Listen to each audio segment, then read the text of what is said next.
오늘 우리 하나님의 말씀 마가복음 10장 13절에서 31절까지의 말씀입니다. 한 절씩 교도하도록 하겠습니다. 사람들이 예수께서 만져주심을 바라고 어린아이들을 데리고 오매 제자들이 꾸짖거늘 예수께서 오시고 노하시어 이르시되 어린아이들이 내게 오는 것을 율법하고 말씀하시나 하나님 나라가 너를 전해 주시리라. 내가 진실로 너희에게 이르노니 누구든지 하나님의 나라를 어린아이와 같이 받들지 않는 자는 결단코 그곳에 들어가지 못하리라 하시고 그 어린아이들을 안고 그들 위에 안수하시고 축복하시니라. 예수께서 길에 나가실새 한 사람이 달려와서 꿇어 앉아 묻자오되 선한 선생님이여 내가 무엇을 하여야 영생을 얻으리이까? 예수께서 이르시되 내가 어찌하여 나를 선하다 할 것이냐. 하나님 한 분 외에는 선한 이가 없느니라.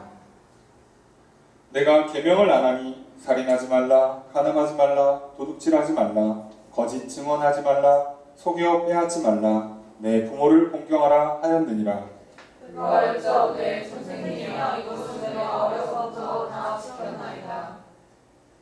예수께서 그를 보시고 사랑하사 이르시되 내게 아직도 한 가지 부족한 것이 있으니 가서 내게 있는 것을 다 팔아 가난한 자들에게 주라. 그리하면 하늘에서 보화가 내게 있으리라. 그리고 와서 나를 따르라 하시니 그 사람은 재물이 많은 고로 이 말씀으로 인하여 슬픈 기색을 띠고 근심하며 하니라. 예수께서 둘러보시고 제자들에게 이르시되 재물이 있는 자는 하나님의 나라에 들어가기가 심히 어렵도다 하시니 제자들이 그 말씀에 놀라는지라. 예수께서 다시 대답하여 이르시되 얘들아 하나님의 나라에 들어가기가 얼마나 어려운지. 낙타가 바늘귀로 나가는 것이 부자가 하나님의 나라에 들어가는 것보다 쉬우니라 하시니 제자들이 매우 놀라 서로 말하되 그런즉 누가 구원을 얻을 수 있는가 하니. 예수께서 그들을 보시며 이르시되 사람으로는 할 수 없으되 하나님으로는 그렇지 아니하니 하나님으로서는 다 하실 수 있느니라. 그들과 여짜와 이르되 보소서 우리가 모든 것을 버리고 주를 따랐나이다.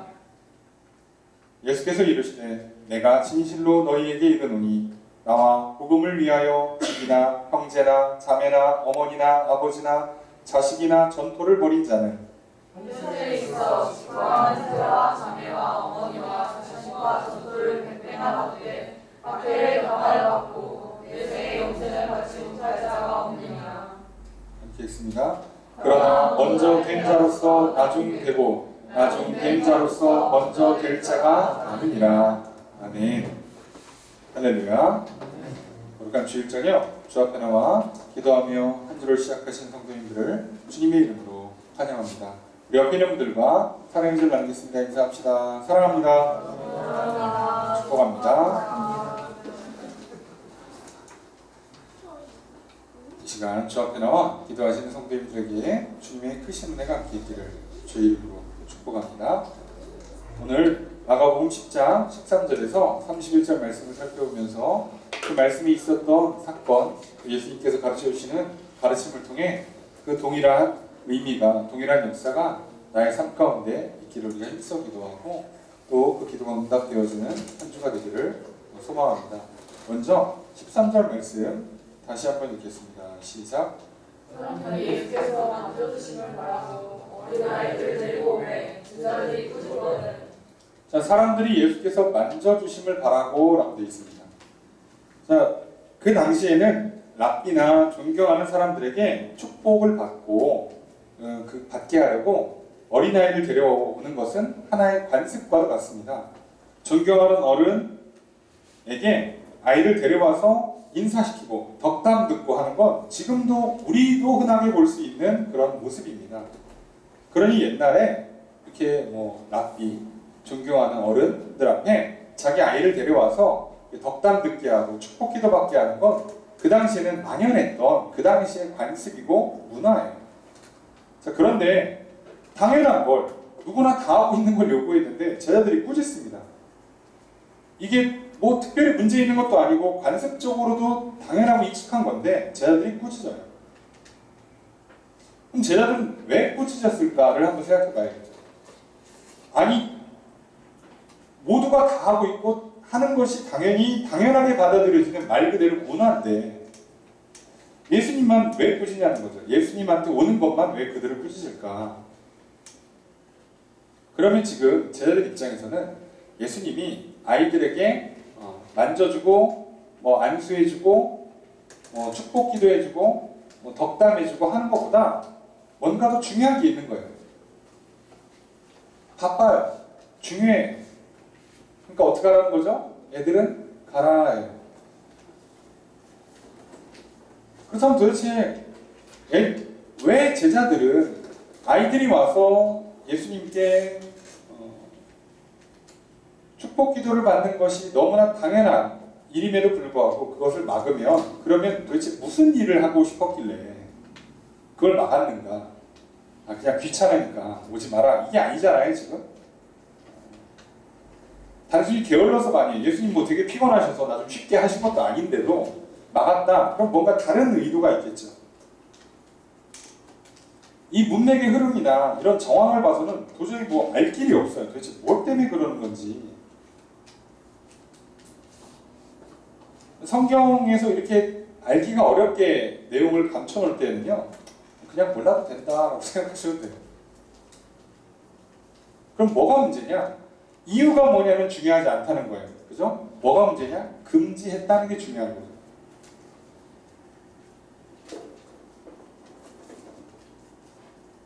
제자들에게 어린아이는 중요하지가 않아요. 지금 제자들은 우리가 알고 있는 문명의 흐름을 잘 따르면 계속 뭘 갖고 다투고 있냐면 예수님 왕이 될 거고 자기들은 나중에 높은 자리 할 거고 누가 더 서열이 높냐 낮냐를 따지고 그래서 예수님께서 무슨 얘기할 때마다 그렇게 해석을 하려니까 뭐가 좀 안 맞아갖고 맨날 갸우뚱하고 못 알아듣고 이런 상황을 반복하고 있어요. 지금 그런데 뭔가 점점 뉘앙스가 때가 가까이 왔대. 예수님께서 곧 온대. 내가 죽고 한데 예수님이 이제 평민의 삶을 죽이시고 왕으로 다시 태어나시는구나. 할렐루야. 이런 느낌으로 받아들이고 있는데 그러니까 제자들은 지금 뭔가 느낌상 때가 다가오고 있다는 걸 알고 있어요. 그러니까 이런 때는 누가 필요한 거예요? 예수님을 왕으로 세우는데 도움이 될 사람들이 필요해요. 그들은 누구죠? 예수님을 지지해주고 예수님을 따르고 추종하고 예수님을 왕으로 세우기 위해서 힘을 실어줄 사람들, 당연히 성인 남성입니다. 그럼 그 반대 개념은 누구예요?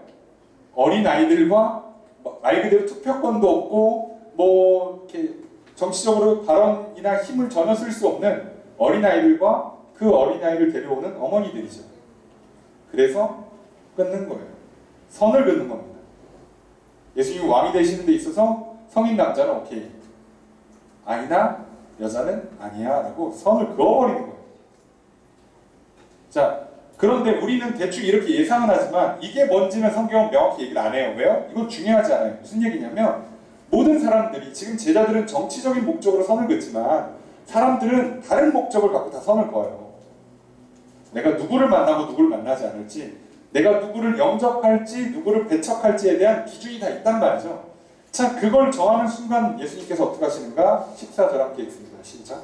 예수께서 주시고 노하시어 이르시되 어린아이들이 내게 오는 것을 용납하고 변하지 말라. 하나님의 나라가 이런 자의 것이니라. 예수님께서 화를 내세요. 금하지 말래요. 그리고 하나님의 나라가 이런 자의 것이다 라고 말씀하십니다. 자, 용납해주는 건 알겠어요. 용납해주는 건 알겠는데 금지하지 말라는 것도 알아듣겠어요. 하나님의 나라가 이런 자가 누구예요? 어린아이 또는 어린아이에게 만져주시고 축복해주심을 바라고 어린아이를 데려오는 어머니와 같은 자들이 천국을, 하나님의 나라를 받을 수 있다는 거죠.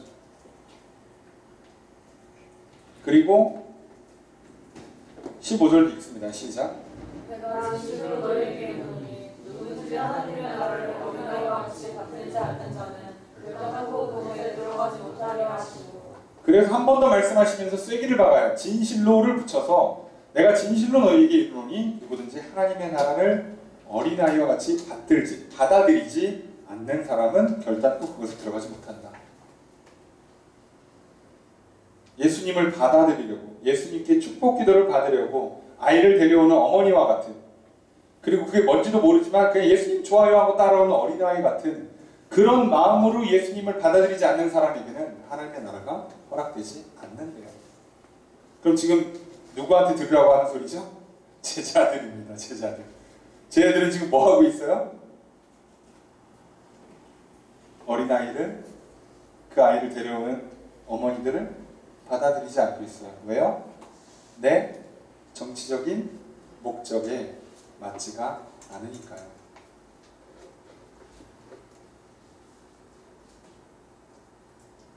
그러니 잘 생각해보면 하나님 나라에 들어가는 비결은 아주 간단해요. 그죠?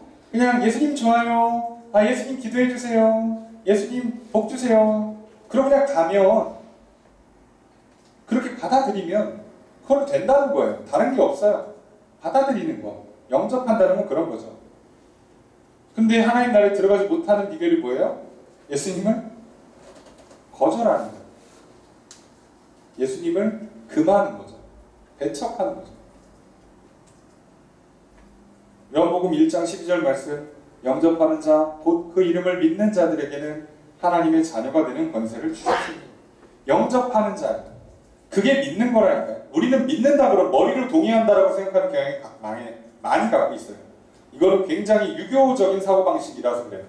하지만 실제로 믿는다의 본뜻에는 영접하는 게 더 정확한 의미죠. 받아들이고, 그래서 와서 손님이 내 집에 있고 나는 다락방이나 옆방으로 가는 거죠. 그게 영접이잖아요. 내 생각은 저쪽 구석탱이를 밀어놓고 버리고 하나님의 말씀이 들어오는 게, 그게 믿는 거죠. 하나님의 말씀이 무슨 뜻일까? 이런 뜻이구나. 이건 믿는 게 아니에요. 아는 거죠. 아는 거. 성경은 그래서 아는 것과 믿는 것을 구분해요. 근데 놀랍게도 우리는, 특히나 한국 사람들은 아는 것과 믿는 것을 동일시 여기는 경향을 갖고 있어요. 그래서 믿는다고 생각해버리죠. 믿는 게 아니라. 여러분, 그러니까 하나님 나라라는 것은요, 되게 이상하고 어렵고 그게 아니라 예수 이름 안에서, 예수 안에서 서로를 영접해주면 거기가 하나님 나라예요. 나를 비우고 나를 낮추고 소금처럼 자신을 녹여서 화목을 만들면 거기가 하나님 나라예요. 그런데 제자들이 이걸 가까이에서 보았죠, 들었죠, 배우고 있는데도 왜 이렇게 못 깨달으냐? 여전히 자신들의 생각이 가득하니까요. 자신들이 원하고 기대하는 바가 가득하니까요. 내 욕심을 이루려고 그래요. 예수님 왕이 되셔야 되고 자기들은 높은 자리에 올라가야 돼요. 그 자리에 올라가는데 전혀 도움이 안 되는 어린아이들과 그 아이를 데려오는 아주머니들을 싫어요. 그 자리에 도움이 될 수 있는 성인 남성들만 오라 이거죠. 제자들은 자기에게 유익하고 자기들이 원하는 사람들만 받아들였어요. 그리고 그렇지 않은 사람들은 배척했습니다. 그렇게 하면 하나님 나라가 이루어지지가 않아요. 하나님의 나라는 예수 안에서 모두를 영접하는, 모두가 화목하는 나라입니다. 그렇다면 오늘 우리도 마찬가지예요.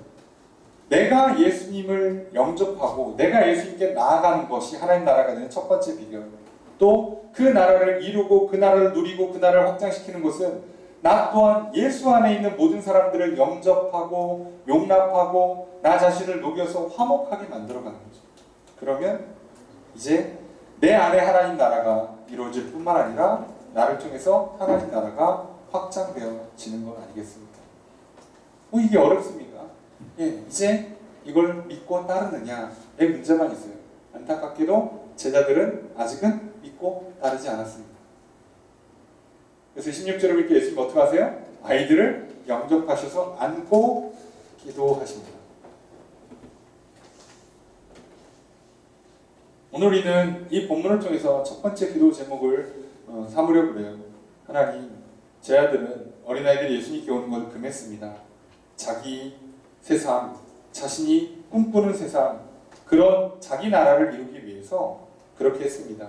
그러나 예수님은 어린아이들을 용납하십니다. 하나님 나라는 예수 안에서 모두가 용납되는, 모두가 영접되는 나라, 임을 다시 한번 깨닫게 하시니 감사합니다. 그렇습니다. 내가 어린아이처럼 예수님을 영접합니다. 그리고 또 서로를 영접하겠습니다. 하나님, 내 안에 하나님 나라를 이루어 주시옵소서. 나를 통해 하나님 나라를 확장시켜 주시옵소서. 기도하고 합니다. 이것이 우리의 첫 번째 기도 제목입니다. 17절 말씀 읽습니다. 시작. 예수께서 그에 나가시되 한 사람이 달려와서 꿇어 앉아 묻자오되 선한 선생님이여 내가 무엇을 하여 영생을 얻으리까. 복음서에서 유명한 이야기들 중에 하나인 부자 청년의 이야기. 오늘 본문에는 예수께서 길에 가실 때 한 사람이 달려와서 꿇어서 물음을 갖습니다. 굉장히 겸손하고 굉장히 존경하는 태도를 갖고 물어봐요. 자, 그런데 이 사람이 누구냐? 자, 본문에는 부자라고만 설명이 되어 있고요. 마태복음 19장에는 청년이라고 되어 있고요. 누가복음 18장에는 관원이라고 되어 있어요. 합치면 자, 젊은 관원인 부자 청년, 관원인 부자 청년. 그러니까 부유하면서도 젊고 그리고 고위 공무원이에요. 와, 괜찮죠? 네. 훌륭하신 분이네요. 자, 게다가 사람이 겸손하고 열심까지 있어요. 아, 완벽하죠? 네, 그렇습니다. 지금 이 사람은 부족함이 없어요. 부족함이 없는데 예수님께 와서 뭐라고 묻냐면 선한 선생님, 내가 무엇을 하여야 영생을 얻겠습니까? 아무것도 부족함이 없는 사람, 오늘날로 치면 금수저 물고 태어나서 젊은 나이에 고시패스하고 고위공무원 또는 판검사하고 계시는 이 잘나가는 전도 유명한 청년이 유일하게 삶의 숙제가 뭐라는 거예요? 영생. 다른 건 다 어떻게 해보겠는데 살고 죽는 건 안 돼요. 죽음의 두려움이 극복이 안 돼요. 죽음 이유를 알 수가 없어요. 그래서 이 사람에게는 뭐만 남은 거예요? 마지막 숙제? 인생의 마지막 숙제? 생명의 문제. 영생의 문제가 남은 거죠. 게다가 이 사람이 얼마나 훌륭한 사람이에요. 어려서부터 율법을 다 지켜요. 죄도 안 집니다. 아주 훌륭하죠. 성실해요. 세상에 축복받은 인생, 성실해, 겸손해. 그럼에도 불구하고 생명의 문제는 어떻게 못한다고.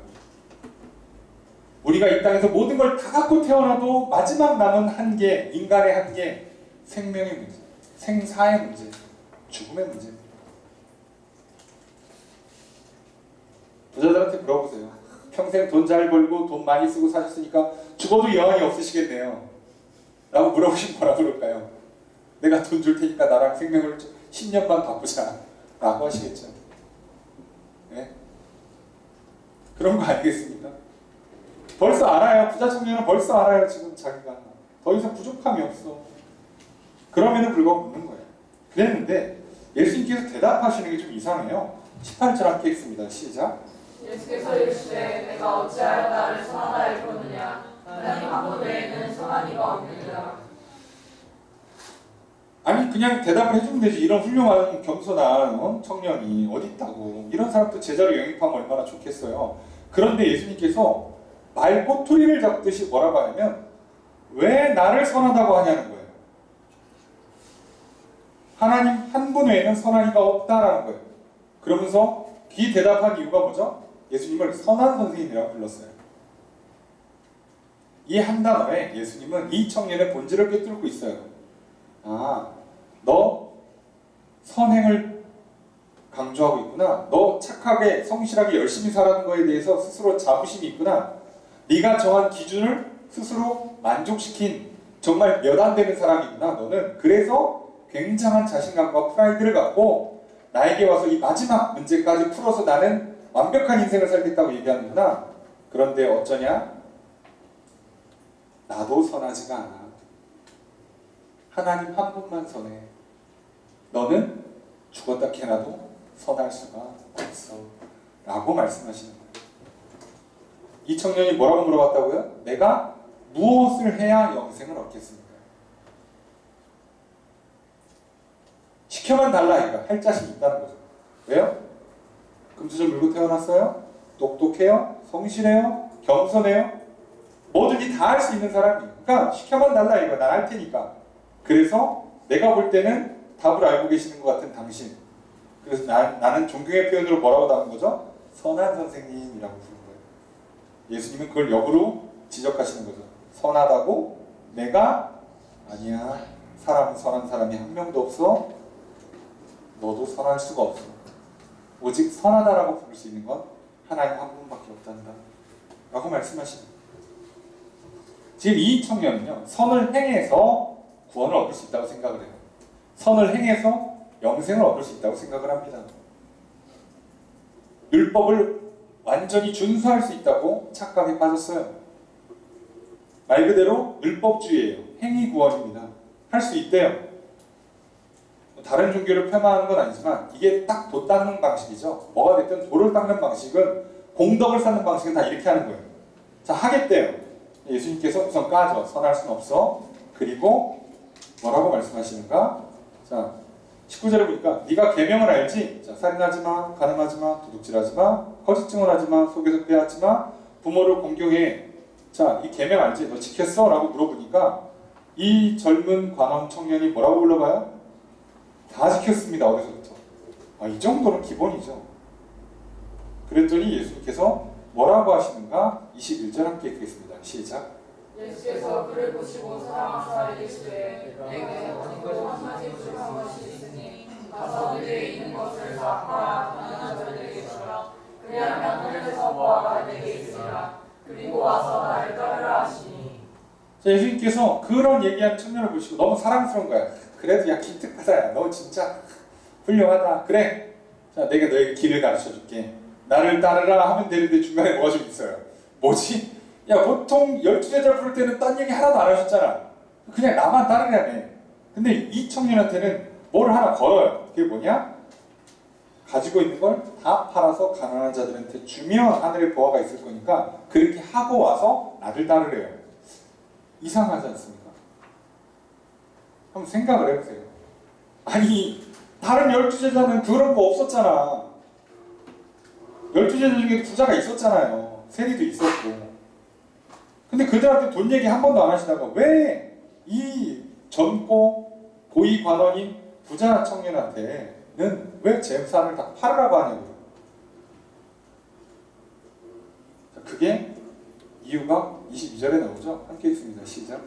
그 사람은 재물이 많은 고로 이 말씀으로 인하여 슬픈 기색을 띠고 괘씸하며 하니라.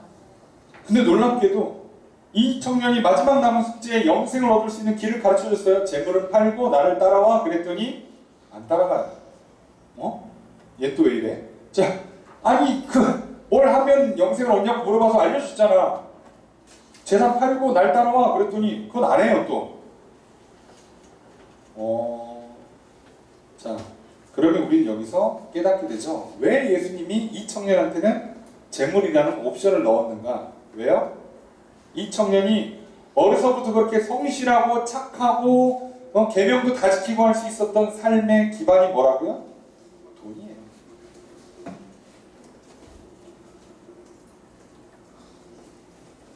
여러분, 돈 많으면요 저도 착하게 살 자신 있어요. 네, 여러분 돈 많고 이상하고 싸가지 사람들 많지만 최소한 저는 그죠? 만약에 이 사람처럼 그런 좋은 집안에서 그죠? 돈 많은 집안에서 어려서부터 그냥 잘 배우고 잘 자랐으면 저도 이 정도는 살 수 있었을 것 같아요. 그럼 돈 때려 박으면 저도 고위공무원 할 수 있었을 것 같아요.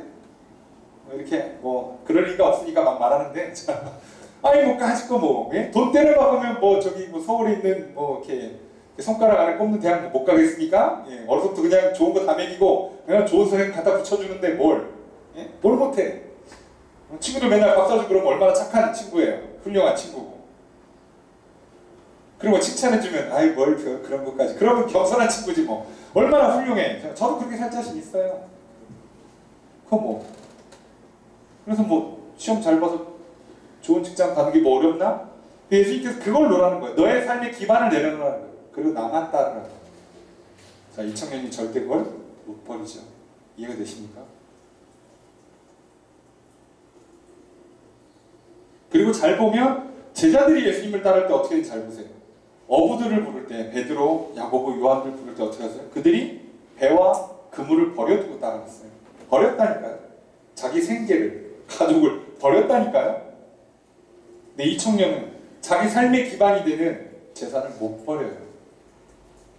아니 아무리 어부가 가난한 사람이었다 할지라도 그죠? 지금으로 치면은 가난한 사람들이에요 어부가. 그렇다고 해서 이 사람들이 금을 버리고 배 버리는 건 쉬워요? 어려워요. 예수님께서 따르라 그러면 또 이상한 옵션을 달고 뭐 이렇게 뭐 말도 안 되는 소리 할 것 같으니까 처음부터 확실하게 얘기하는 거예요. 그래서 이 청년이 따르지 않고 갑니다. 여러분 재물을 버릴 수가 없어요. 그게 자기의 전부였으니까요.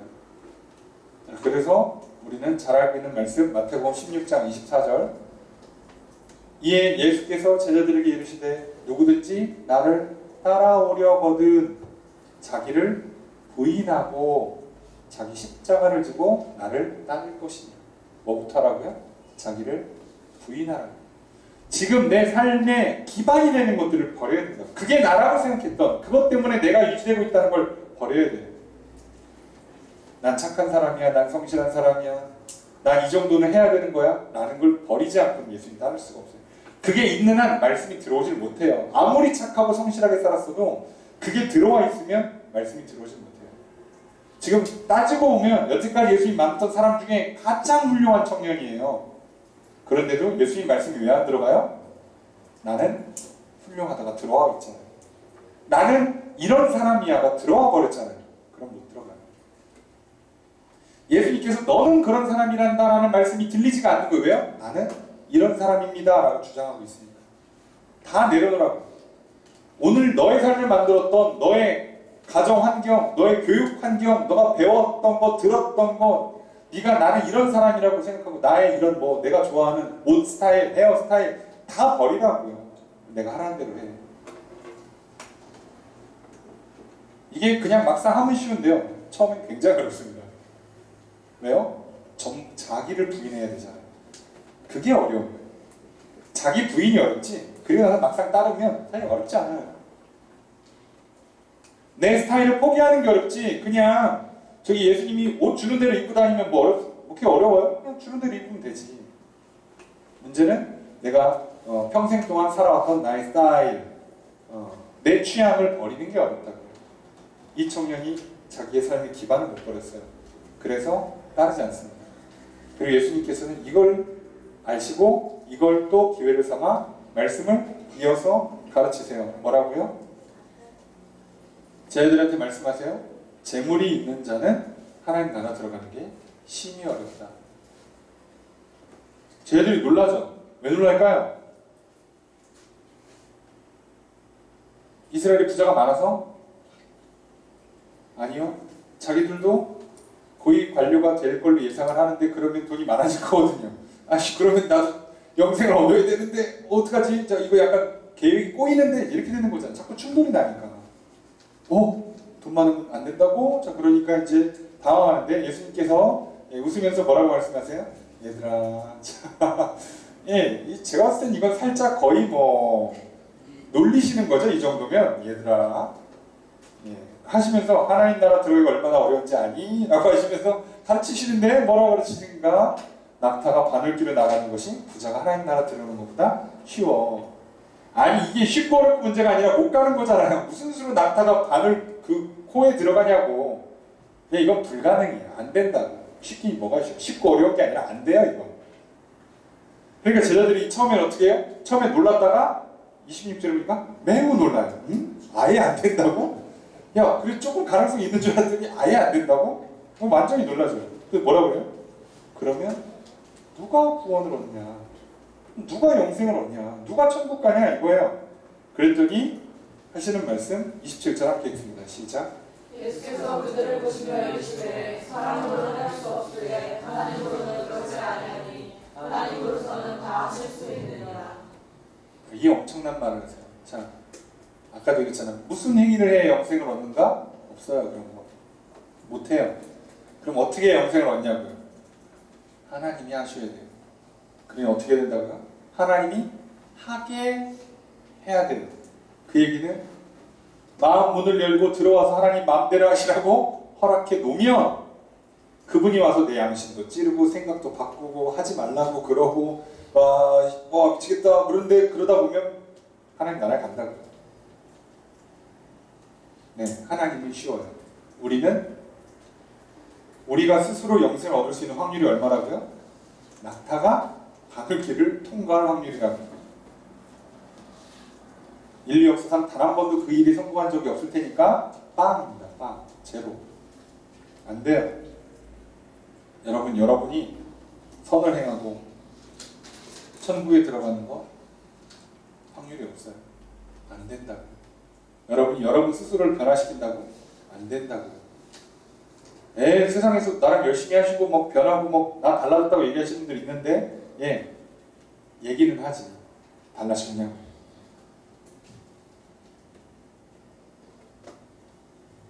게다가 이건 그저 달라지는 수준의 문제가 아니라 죄로부터의 자유, 죽음으로부터의 실제로 죽음을 이기는 능력이 자유예요.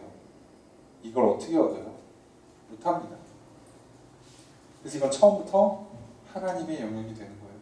그래 우리가 하는 건 뭐라고요? 마음문을 열고 귀를 열고 눈을 열고 보고 듣고 받아들여서 하나님이 내 안에 오셔서 마음껏 하시도록 하나님의 말씀이 내 안에서 마음껏 움직이도록 그냥 내려놓는 거예요. 그러면 난 또 내 스타일이 있고 살았던 습관이 있고 욕심이 있고 계획이 있는데 다 내려놓으시고 하나님 말씀이 계속 나를 찌르고 하나님 말씀이 계속 나를 가르치도록 하나님 말씀이 내 안에서 마음껏 움직이도록 그냥 허락해 주세요. 그래야 영생을 그래야 하나님 나라를 얻을 수 있습니다. 그래서 우리가 기도했으면 좋겠어요. 우리 두 번째 기도 제목 부자인 한 사람이 영생을 얻고자 했는데 예수님께서 재물을 버리고 따르라고 했는데 결국 따르지 않았습니다. 자기를 부인하지 못했습니다. 그의 그 훌륭한 인생은 재물을 기반으로 하고 있었습니다. 오늘 지금의 나의 삶도 무언가 다 기반을 갖고 있습니다. 그 기반을 버려야만 하는데 내가 버리지 못합니다. 내 성격을, 내 생각을, 내 계획을, 내 취향을 버리지 못합니다. 그래서 하나님 말씀을 들어도 영접하지를 못합니다. 믿고 따르지를 못합니다. 하나님 이 모든 것들을 다 내려놓고 하나님 귀를 열고 마음을 열고 오셔드리오니 하나님 그 말씀이 내 안에 오셔서 살아온 동력이 있어서 영과 혼과 관절과 골수를 찔러서 쪼개서 변화시켜 주시고 새롭게 해주시옵소서. 그래서 내게 영원한 생명 하나님 나라 허락해 주시옵소서 기도하기 위하여. 그러니 오늘 우리가 기도하고자 하는 기도 제목은 내가 뭘 하겠다가 아니라 하나님 오시옵소서요. 하나님 오셔서 마음껏 하시옵소서라고 여러분의 입으로 기도하셔야 합니다.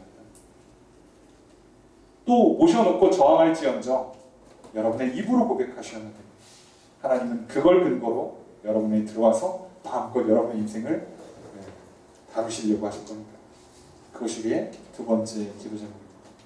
28절 말씀 함께 읽습니다. 시작. 그들과 여자와 이르되 보소서 우리가 모든 것을 버리고 주를 따르나이다. 또 베드로가 기회를 놓치는 척. 그러고 보면 우린 또 다 버렸으니까. 뭐 배도 버리고 그물도 버리고 그 가족도 버리고 예수님만 따라오고 있잖아요. 그러면 우리가 참 잘하고 있네. 자 이러니까 예수님께서 뭐라고 하시냐? 내가 진실로 너희에게 이르노니 나와 복음을 위하여 집이나 형제나 자매나 어머니 아버지 자식 전토 버린 자는 현세에 있어. 잘 기억하세요. 현세에 있어 집과 형제 자매 어머니 자식 전토라는 얘기는 밭과 논밭이에요. 논밭을 얼마나 받는다고요? 100배나 받는다고요. 예수님이 하신 말씀입니다. 100배를 받아요. 그런데 뭐도 박해도 겸해서 받고 그리고 뭐를요? 내세에 영생을 받지 못할 자가 없다. 그러니까 어떻게 되는 거예요? 현세에 100배를 받고 고통 플러스 받고 그 다음에 내세에는 영생을 받아요.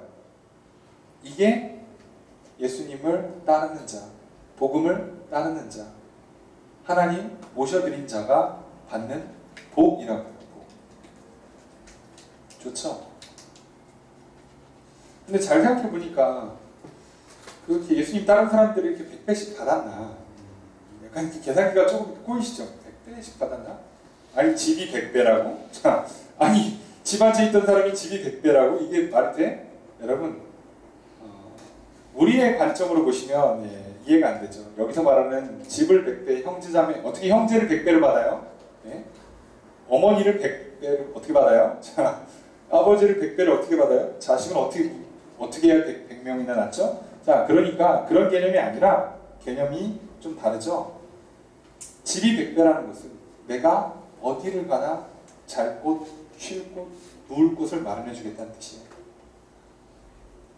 하나님께서 믿는 자들 안에서 서로 용납하고 화목함으로 말미암아 형제 자매 부모 자식의 관계로, 그러니까 여기 오면 여러분 우리가 다 형제 자매예요. 그러니까 부모님도 몇 분 계시고 형제 자매도 있고 자식들도 있고, 또 옆에 교회랑 같이 교제하면 그 교회에 또 부모님도 몇 분 계시고 형제 자매도 있고, 그러니 내가 혈육으로만 따지면 엄마 아빠 한 명, 뭐 형제 한두 명, 뭐 자식 많이 나요, 뭐 3명, 4명밖에 안 될 텐데, 우리가 예수 안에서 모두가 다 형제요, 자매요, 부모, 자식이 되기 때문에 100명, 1000명씩 내 가족이 늘어나는 거예요. 얼마나 좋습니까? 게다가 뭐요? 전토를 100배로 받는다. 아니, 뭐 집과 똑같은 의미를 하시면 돼요. 논밭을 100배를 받는다는 뜻이 실제로 논밭을 100배를 받는다는 게 아니라, 논밭을 통해서 소출을 얻는 것처럼 하나님께서 먹이고 입히시는 것을 끊임없이 공급해 주시겠대요. 실제로 내가 뭘 하지 못하는 상황이 올다 할지라도 공급해 주시겠대요. 그게 하나님의 약속이라고요. 믿으셔야 돼요. 문제는 우리가 뭐 때문에 싫은 거예요? 거기에 겸해서 받는 박해가 싫은 거예요. 그것 때문에 당해야 되는 고통. 예수를 믿고 예수를 따라야 되기 때문에 필연적으로 오는 어려움들, 이게 싫은 거지. 여러분 이것만 부딪혀내시면 하나님 무조건 여러분들에게 더 많은 형제자매 가족들을, 더 많은 눕고 쉴 곳을, 더 많은 먹고 살 거리들을 제공해 주신다는 거예요. 약속하셨잖아요. 게다가 뭐까지? 죽어서 영생을, 영원한 하나님 나라를 주신다는 거예요. 이게 하나님의 약속이에요. 그래도 우리가 잘 알고 있는 말씀이죠. 31절 함께 있습니다. 시작. 그러나 먼저 될 자로서 나중되고 나중 될 자로서 먼저 될 자가 많으니라. 좋은 얘기하다 갑자기 이것도 무슨 얘기인가? 자, 이게 뭐 좋은 얘기하다 뒤집는 게 아니고요. 여러분 이 말씀이 먼저 된 자가 나중 된다, 나중 된 자가 먼저 된다는 건 두 가지 의미가 해석이 돼요. 그러니까 그 믿는 순서, 그죠? 나는 10대에 믿었고 이 사람 20대에 믿었지만 실제로 믿음이 자라는 건 시간순이 아니니까, 선착순이 아니니까 이게 뒤집어질 수 있다는 뜻이에요. 내가 이 사람을 전도했는데 이 사람이 나보다 믿음이 더 잘 자랄 수 있죠. 이거 뒤집어질 수 있다는 뜻도 있지만, 또 다른 건 뭐냐면 하나님께서 상 주시고 복 주실 때는요, 우리가 보고 판단하는 거랑 기준이 좀 달라서 우리가 볼 수 있는 건 제한되어 있다 보니까, 내가 볼 때는 이 사람이 1등이고 이 사람이 2등인데 하나님께서 어떻게 한다고요? 반대로 평가해 주실 수 있다고요. 내가 볼 땐 저 사람 믿음이 안 좋은 것 같은데, 신앙생활 도 열심히 안 한 것 같은데 하나님은 크게 칭찬해 주시고요. 이 사람 참 훌륭하다 그랬는데 별로 안 줄 수도 있어요. 이 평가가 뒤집어질 수 있어요. 그럴 수도 있다는 거죠. 왜요? 이건 상을 주시는 분이 하나님이시다 보니까 우리가 그 기준을 정확히 알 수가 없어요. 게다가 우리는 눈에 보이는 것밖에는 정보를 얻지 못하니 그 사람의 생각과 마음을 알 길이 없죠. 그래서 이렇게 하나님의 나라는 우리가 생각한 거랑 다르게 이렇게 뒤집어져요. 역전이 잘 일어나요. 왜요? 하나님이 평가하시니까. 그러니까 그냥 이 얘기를 어렵게 해석하지 마시고 그냥 평가하지 마실라 뜻으로 받아들이세요. 순위 매기지 마세요. 순서 매겨봐야 뒤집어질 겁니다. 내가 볼 땐 저 사람이 괜찮은 것 같아? 아닐 거예요. 여러분의 평가가 대부분 틀릴 겁니다. 그러니 이게 하나님 나라예요. 하나님이 복 주시고 상 주시는데 그 평가 기준이 다 하나님의 방식이기 때문에 우리는 그걸 알 길이 없어요. 그런데 놀라운 건 하나님 주시겠다고 약속하시는 굉장히 큰 복입니다. 그래서 우리가 내 판단이나 기준, 뭐 내가 욕심내는 거, 집도 많이 갖고 싶고 논밭도 많이 갖고 싶고 공장도 있고 싶고 친구들도 많고 싶고, 그게 아니라 하나님께 정말 그리스도 안에서 누리는 엄청난 복들을 주시겠다고 약속하셨습니다. 또 내가 볼 때 내가 저 사람도 훌륭하다 평가 함부로 하지 마시고 하나님께서 평가하실 테니 이제 우리가 할 일은 뭐라고요? 그저 예수를 믿고 복음을 따라가는 사람들, 그걸 위해서 자기를 부인한 포기한 사람들에게 하나님께서 100배의 복을 주신다는 이 약속을 믿고, 그리고 그 은혜를 바라보며 따라가면 되는 거예요. 우리의 세 번째 기도 제목, 하나님 모든 걸 버리고 주를 따른 자에게 백배의 복을 내려주신다 약속하셨으니 하나님 비록 고난은 피할 수 없다지만 그럼에도 불구하고 그 복 주심을 믿고 따르겠습니다. 영생을 주심을 믿고 따르겠습니다. 하나님 내게 복을 내려주시옵소서. 하나님 상 주심을 바라고 하나님 앞에 나아갑니다. 그렇게 이 한 주를 살아가게 하시고 이 한 주도 많은 상이 100배의 복이 있게 하여 주시옵소서 기도합니다. 우리가 이 세 가지 기도 제목 놓고 기도하고요. 각자의 기도 제목, 중보의 제목들 놓고 기도하게 합니다. 오늘 우리의 기도를 들으시고 응답해 주시는 주님의 크신 은혜가 함께 있기를 주의 이름으로 축복합니다.